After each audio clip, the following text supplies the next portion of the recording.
Hi everyone, in this video we're going to be covering inventory management. So you've got your product in Amazon, it's starting to sell. Now the most important thing you need to do is keep it in stock so you can sell more. You do not want to go out of stock. What happens when you go out of stock is basically you start to lose all of that momentum that you've built up. So even if you're first place rank and you go out of stock for a few days, it can start to make you drop a couple of ranks. And who knows, maybe it costs you, a few weeks or more advertising spend to get back up into the ranking of #1 again. So, I mean, we've had products in the #1 position. We've gone out of stock. It took like two and a half weeks before we refilled the stock. And then we were no longer #1, we were #3. We did get back up to #1, but you've lost sales during that time, right?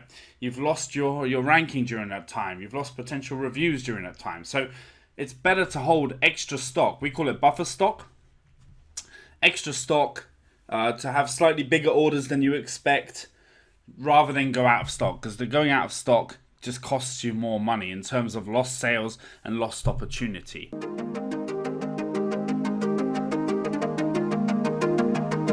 So it's really important to understand your lead time. And this is basically, okay, so if I was to order today 1,000 units from the factory, how long will the factory take to make it?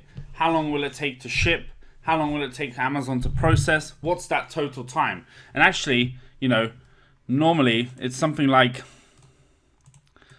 what is it? Like, so say the factory takes 30 days and then shipping takes 45 days because it's by sea. And even though Amazon got the stock, sometimes it takes them like 7 to 10 days to process that stock in, right? So we're talking about 60, 70, 75, 82 days for just a normal order, right? So that's almost 3 months out. So you need to be on top of your game when it comes to managing your stock and inventory. And one of the ways that we do that is basically we do a weekly check. Every Monday we're checking the stock levels just to make sure that we've got enough. And how do we know if we have enough? We look at two things. The average sold per day and the average sold per week. So if we're selling, let's say 10 a day. 1 second. Right, if we're selling 10 per day. And we have 1,000 units in stock, right? So let's just put this in here. How long is that going to last? It's 100 days, right? It's 1,000 divided by 10 a day. It's going to last 100 days. And if our lead time's 82, we've only got about 18 days before we need to reorder, right? So if sales start to increase, we're going to need to reorder. 100 days of stock. So those are the stats that we look at. We look at what's the total lead time, and then at the current rate, how many days of stock do we have left? And usually, like this is getting pretty close. We like to have at least 2 to 4 weeks of stock as buffer, as extra stock. So we would already be placing an order here. If our lead time's 82 days, we would want to order kind of like 110 days of stock remaining is when we would order for this. And that changes too, because if sales start to decrease and this is now 5 a day, then now we have 200 days of stock, right? Sales for some of our products are stable all year round. Some have peaks around Christmas. So that's the other thing that we need to try to factor in, is when's the peak season going to be for this product? How much more are we going to sell, etc. So it's a balancing game, because normal months we may sell, let's say 1,000 units, and peak maybe 3,000 units.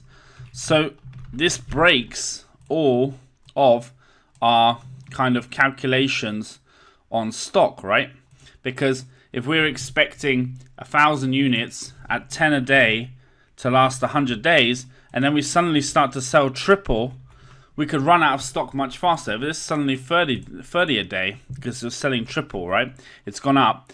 And now we've only got really 33 days of stock. So we have a problem. Why? Because it's going to take 82 days to get back in stock. So we kind of look at, we kind of build something like this. And we just do the full calendar. So it's January, February, March, April, May, June, July, etc. And then we expect to sell 1,000 units here, all the way down. And then summertime, this product sells 3,000 units a month. So when we're building our predictions, we factor that in. So if we know we expect to sell more in the summer, then around February, March, just after the Chinese New Year, we're placing an order that will cover those days off too. So that this is arriving here just in time so that we have this stock for that period as well, and then sales go back to normal. So we found we order around 3-4 times a year for our product. We try to order the next 3 months of stock at a time, and that lets us cover off. So here we're ordering for this period. Then here, just as we're going into this kind of peak sales, we're ordering for the next 3 months after that, which goes back to normal. If this goes above what we expect, we then order a little bit extra, so it arrives here and we have more stock for this kind of peak season. And if this peak season isn't as high as we expect, then we may delay the reordering until this goes down to, let's say, 110 days of stock remaining, right? So I'm going to provide a spreadsheet for you on how to manage this stuff, but basically you're balancing. Lead time is the most important, right? And you always want to calculate every week. You want to check if we're selling the way we're selling now, how many days of stock we have left, and you always want to have 14 to 28, so 2 weeks to 4 weeks of extra stock on top. So our stock level should always be 82 plus 14 days equals 96 days of stock. So if we're selling 10 a day, how much is that? That's 960 units should always be in stock. If we're selling 30 a day, then it's triple that. It's simple. The lead time plus some extra time just in case, 96 days of stock, times your how many you sell per day, how many you sell per week, gives you how many units you should have in stock. So if you're selling faster, with a long lead time, you need a lot more stock. If you're selling slower, with a short lead time, you need less stock. So it all really depends on your lead time, because if you miscalculate this slightly and you're in this position where you have 33 days of stock but your lead time is 96 days of stock, that's a disaster, because you're going to be out of stock for 2 months, not making any profit, but also losing all your ranking, all your hard work, all your momentum. So it's always better to have a bit extra stock, and that's why the weekly check will prevent you from running out, because you're looking at these numbers and you're thinking, is this going to be enough? Is there a peak season coming up? How much extra buffer do I need? And it doesn't hurt to order 500 extra units if you're not sure how long it's going to be, because then you've got that extra buffer of stock in Amazon. Yes, you're paying a small fee if it's there for more than 6 months, but you're not ordering 6 months of stock at a time, so it shouldn't be there. You should be fine.